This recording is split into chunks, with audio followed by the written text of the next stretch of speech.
First steps, birthdays, milestones. It's what every parent hopes to see, watching their child grow strong. Sharday McMillan has steeled herself for strength of a different kind, watching her son fight to survive. They told me he was an organ failure, and we got shoved on a helicopter. It began with a familiar diagnosis. Mason and some of his siblings all came down with strep throat. Only for Mason, the antibiotics did not help.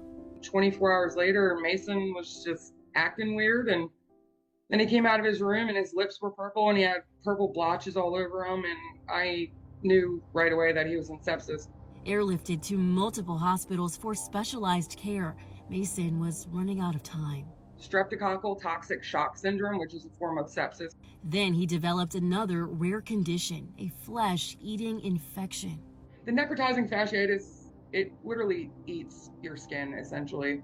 On life support for months. Life support from April 22nd to June 30th.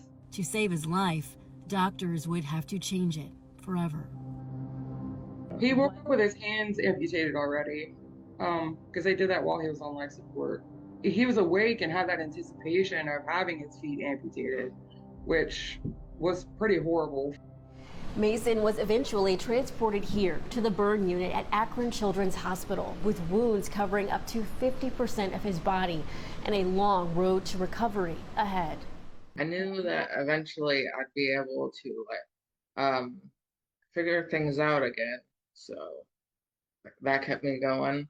Yeah, when we first kind of encountered him, we realized. Dr. Anjay Kandawal is the director of the Pediatric Burn Institute at Akron Children's Hospital.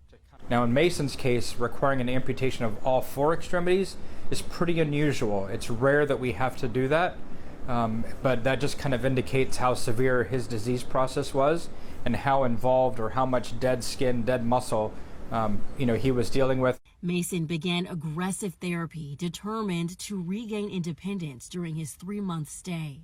He really displayed an immense amount of courage, resiliency, strength, and hope, and actually, in many ways, serves as an inspiration to all of us. Now, the West Virginia 16-year-old is looking forward to getting prosthetics and eventually going back to school after spending 7 months in hospitals across the country. It's been a year from hell, and we just really, really need help. Mason's family is working to alert all parents about strep throat and the complications that in rare cases can follow. They need to be more aware of the sepsis symptoms and signs because it's very rapid and it's lethal. You have hours to get something done or, they're gone. A mother's intuition, she says, saved her son. And telling their story, she hopes to save another. Not imagine a better mom. I love you.